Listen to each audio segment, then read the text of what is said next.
मानस महाकुंभ का ये 5वां स्नान, 5वें दिन का स्नान अवगाहन के लिए हम मानस महाकुंभ में प्रवेश कर रहे हैं। तब पुनः एक बार मानसिक रूप से संगम में स्नान करते हुए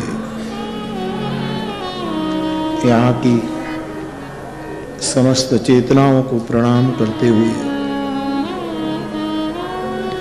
मानसिक रूप में माधव पद की पूजा करते हुए अक्षयवट की परिक्रमा करते हुए कथा का हम संवाद को आगे लिए जा रहे हैं। तब पूज्यपाद सतुआ बाबा पीठ के वर्तमान पीठाधीश महामंडलेश्वर जगतगुरु सतुआ बाबा, जिसके संकल्प से ये कथा है, वो इन दिनों इतनी बड़ी शिविर लगाकर बैठे हैं तो बहुत व्यस्तता के कारण नहीं आ पाते हैं, लेकिन सतुआ बाबा की पीठ को मेरा प्रणाम। और निरंतर जिसकी आत्मीयता का भाजन मैं बन रहा हूं, यहाँ ही नहीं हर जगह जहाँ भी वाणी प्रगटेगी व्यासपीठ के बारे में, तो जो महापुरुष निरंतर मेरी व्यासपीठ को अपने हृदय के पूरे सद्भावों से आप्लावित करते हैं, ऐसे परमार्थ निकेतन के ये महान धर्म पुरुष पूज्यपाद मुनि जी महाराज के चरणों में मैं प्रणाम करता हूँ। अभी अभी पूज्यपाद सुधांशु जी महाराज पधारे। यद्यपि हमारा मिलना बहुत नहीं होता है, कभी कभी मंच पर मिल जाते हैं या तो कहीं मिल जाते हैं, या तो दूरभाष पर कभी संवाद हो जाता है। वो आज अपने कार्यक्रम को थोड़ा इधर उधर करके हम सबको आशीर्वाद देने के लिए पूज्यपाद के कारण पधारे। मैं पूज्य महाराज श्री के चरणों में व्यासपीठ से प्रणाम करता हूँ। हमारे पूज्य श्री मुनि जी महाराज तो रोज अपने भावों को उड़ेल रहे हैं मुझ पर, और पूज्यपाद सुधांशु जी महाराज ने भी कोई कमी नहीं बरती।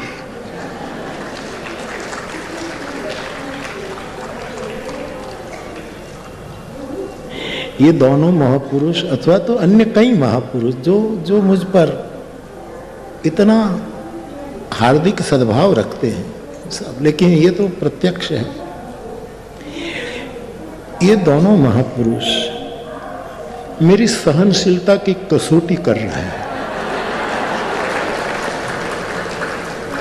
कि आदमी कितना सहन कर सकता है। क्योंकि एक ओर से ये महापुरुष ये भी स्वीकार करते हैं कि निंदा बहुत हो रही है बापू की, एक ये पक्ष है, और एक और आपकी आत्मीय प्रसन्नता, स्तुति तो मैं बोल रहा हूं, बाकी आपकी आत्मीय प्रसन्नता जो उड़ेल रहे हैं, तो इससे मुझे शिक्षण मिलता है, प्रेरणा मिलती है कि निंदा और स्तुति दोनों को समभाव से सहन करना सीख लो।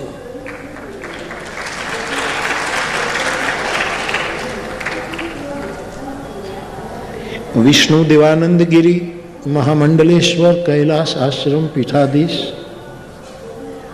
उस विष्णु दादा दत्त गीता हमें यही सिखा गई कि तुल्य निंदा स्तुतिर्मौनी संतुष्टो येन केनचित् अनिकेतः स्थिरमति भक्तिमान में प्रियो नर। और मेरी त्रिभुवनीय रामचरितमानस मुझे ये सिखा गई कि निंदा स्तुति उभय सम।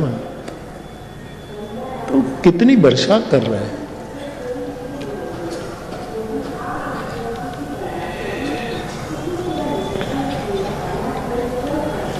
हम बहुत बहुत आपके प्रेम के पात्र बनने के लिए गौरव महसूस कर रहे हैं।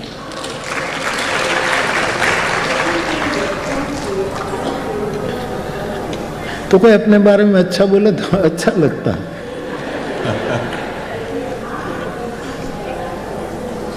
आखिर और फिर साधुओं के मुख से निकले।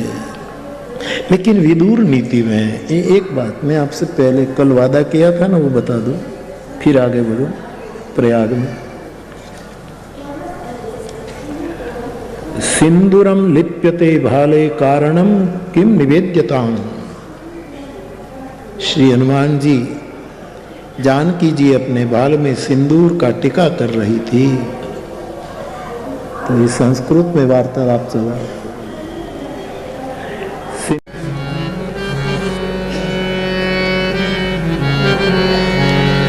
यस्य कृत्यम, यस्य कृत्यम, शब्द ब्रह्म है। यस्य कृत्यम, दो शब्द।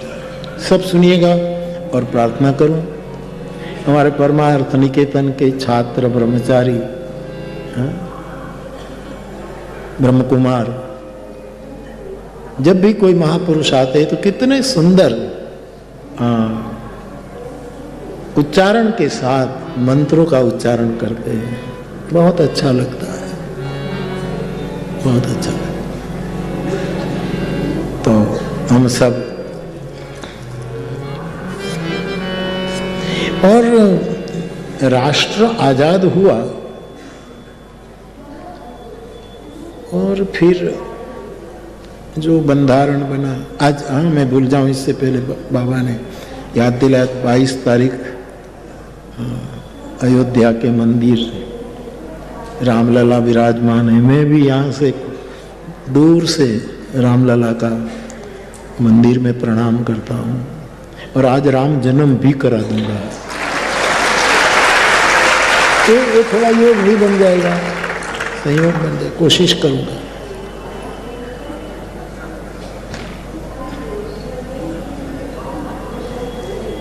आजा आजा अश्विन, आजा बेटा।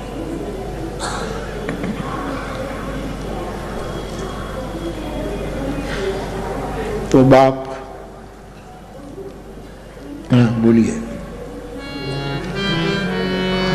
यस्य कृत्यम, यस्य कृत्यम, यस्य कृत्यम, यस्य कृत्यम, न विघ्नन्ति, न विघ्नन्ति, न विघ्नन्ति, न विघ्नन्ति, न विघ्नन्ति, न विघ्नन्ति, शीतयुष्णं, शीतयुष्णं, शीतयुष्णं, शीतयुष्णं, शीतमुष्णं, शीतयुष्णं, भयं रति, भयं रति, भयं रति, भयं रति, भयं रति, भयं रति, समृद्धिर, समृद्धिर, समृद्धिर, समृद्धिर, समृद्धिर्वा, समृद्धिर्वा, समृद्धिर्वा, समृद्धिर्वा, सर्वे, सर्वे, सर्वे, सर्वे,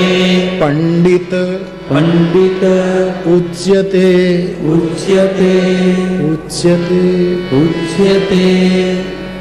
विदुर नीति में महात्मा विदुर कहते हैं, हे ज्येष्ठ बंधु, आप कहते हैं कि हमारे दो परिवार में संगम क्यों नहीं हो रहा है। और आप कबूल भी कर रहे हैं कि यही मेरे मोह की अंधता है कि मैं निरंतर माम का शब्द को आगे करता हूं। तो कौन कराएगा, कौन करा सकता है संगम? उसके लिए मेरे पास ये आधार है, प्रमाण है, यहीं से शुरू करो। कहते हैं इतनी बातें जिसके कार्य में विघ्न नहीं कर सकती वो ही संगम करा सकता है। इतनी बातें जिसके जीवन कार्य में बाधा न डाल पाए। हमारे जीवन की यात्रा में कितनी बाधाएं आती है पग पग पर, लेकिन कोई ऐसा पुरुष, कोई ऐसी विभूति हमें मिले, मुझे और आपको, कि जो इतनी वस्तु जिसको बाधक न बनी हो, उस समाज में संगम कर सकता है। यस्य कृत्यम न विघ्नन्ति, जिसको ठंडी विचलित न कर सके और जिसको गर्मी परेशान न कर सके। शीतोष्ण सुख दुख।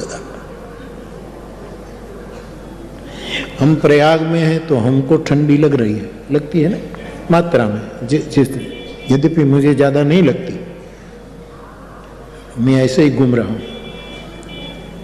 इसका मतलब ये नहीं कि ये कोई, आप मेरी नकल मत करना, इधर खोखड़िया नो भोग थशे।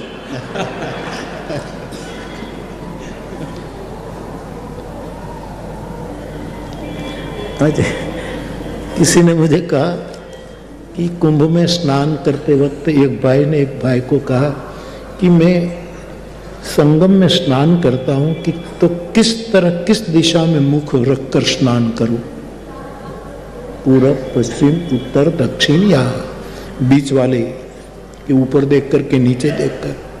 तो कुंभ में मैं स्नान करूं तो किस दिशा में देखकर स्नान करूं?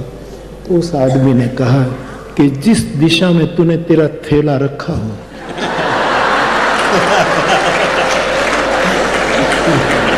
तेरे कपड़े, तेरा थैला, तेरे कुछ पैसे जो रखा हो, उस दिशा में देख करके तू स्नान कर ले, वरना इच्छा न होते हुए भी तेरी दिगंबरी दीक्षा हो जाएगी। इच्छा न होते हुए भी तू यहां दीक्षित हो जाएगा। ऐसे बहुत पुराना है ये, बहुत पुराना, आजकल मुझे बताया गया। तो मैं आपसे कहूं कि अब तो ठंडी का थोड़ा कम भी हुआ गया 3 दिन से, तो शुरुआत में कुछ था लेकिन इतना नहीं है, मौसम अनुकूल हो जाती है। तो बाप सूरज तपता है तो दोपहरी में तो पंखा भी चलाना पड़ता है, इतना उष्ण भी है, रात को ठंड भी है। तो हमें ठंड लगे, हमें गर्मी लगे। कि मैंने गंगा में और यमुना में स्नान किया, संगम में नहीं किया, क्योंकि संगम में सरस्वती है और ये हमारी अयोध्या की दशा सरस्वती ने ही बिगाड़ दी है। नाम मंथरा मंदमती चेरी कई कई केरी, गई गिरा मति फेरी। सरस्वती ने बुद्धि बदल दी और इसके कारण मेरे प्रभु का वनवास हुआ, मेरे पिता का स्वर्गवास हुआ। तो ये सरस्वती के कारण सब घटना घटी है, इसीलिए मैं संगम में स्नान नहीं करूं, ऐसी बात। तो मैं आपसे ये कह, रति का दूसरा अर्थ जो भरत के संदर्भ में आया, आप जानते हैं कि प्रयाग में भरत जी जब स्नान करते हैं तो स्वाभाविक हम जीव हैं तो कुछ न कुछ मांगते रहते हैं।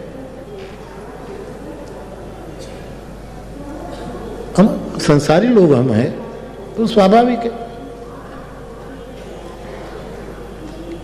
एक भाई भगवान बुद्ध के पास गया और भगवान बुद्ध से कहने लगा कि मैं कई बार आपकी सभा में आया हूं, लेकिन आप ज्ञान ही देते हैं, कभी परमात्मा क्यों नहीं देते? बड़ा अच्छा प्रश्न था। जब चाहे भगवान देते, ज्ञान देते, ये करो, ध्यान करो, फला। भगवान क्यों नहीं देते? बुद्ध मुस्कुराए, बोले कल के प्रवचन में आना, और कल के प्रवचन में आओ तब जितने मेरे श्रोता हैं इन सबको पूछ लीजिए कि कल के प्रवचन में आप आओ तो आप क्या चाहते हैं, वो पूछकर एक लिस्ट बनाओ और मुझे दे देना। बुद्ध के नाम ऐसी कथा मैंने पढ़ी है। तो रात भर वो जागा, सबकी मुलाकात ली, जो श्रोता थे, एक शिविर लगी होगी जो हो। तो कहा कि भाई आप बुद्ध को सुनते हैं, वो ज्ञान देते हैं, भगवान नहीं देते, लेकिन आप चाहते क्या है? तो किसी ने कहा कि भाई हम तो, हमारे बेटा तो है लेकिन उसके घर बच्चा नहीं हो रहा है, तो इसीलिए हम आए हैं कि आशीर्वाद मिले, बच्चा हो जाए। मेरा छोटा भाई है, उसकी सगाई नहीं हो रही है, इसीलिए हम सुन रहे हैं। हमारी फैक्ट्री जरा कम मुनाफा कर रही है, इसीलिए।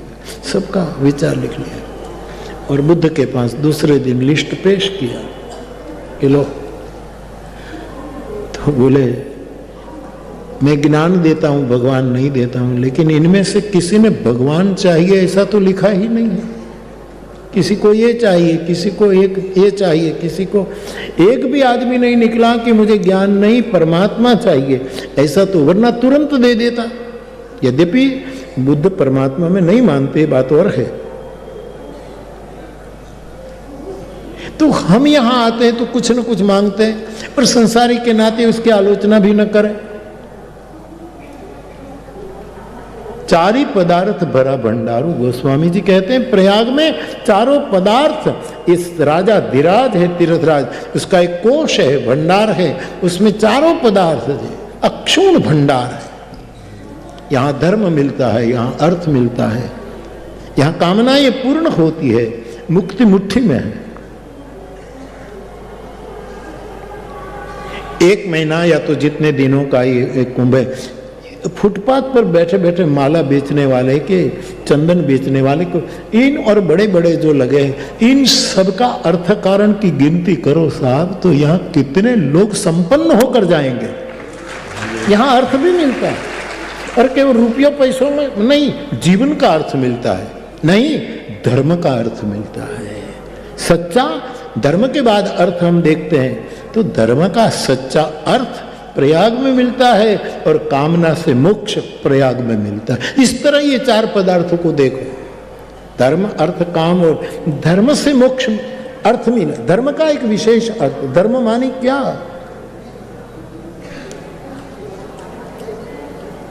उसका अर्थ प्रयाग देता है, और कामना से मोक्ष तक ये प्रयाग पर, इसलिए चारों पदार्थ भरा भंडार। तो श्री भरत जी प्रयाग से जो मांगते हैं वो आप सब जानते हैं। वो कहते हैं हे तीर्थराज, धन धर्म न काम रुचि, गति न चहूं निर्वाण, जन्म जन्म रति राम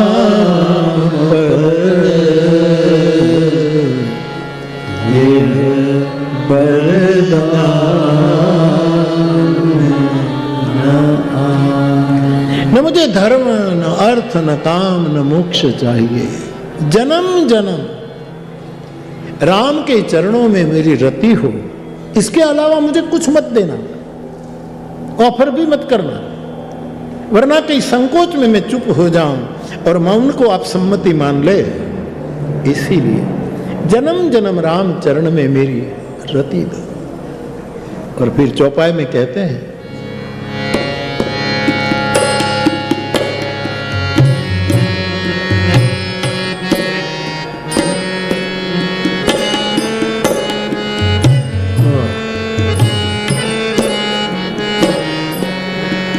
हाँ बेटा ठीक है।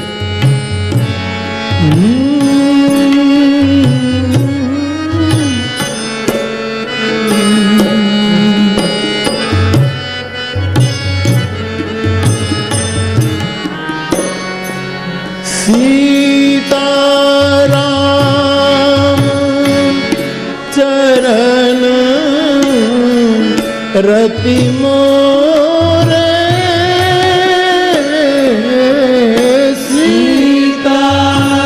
सीताराम चरण रति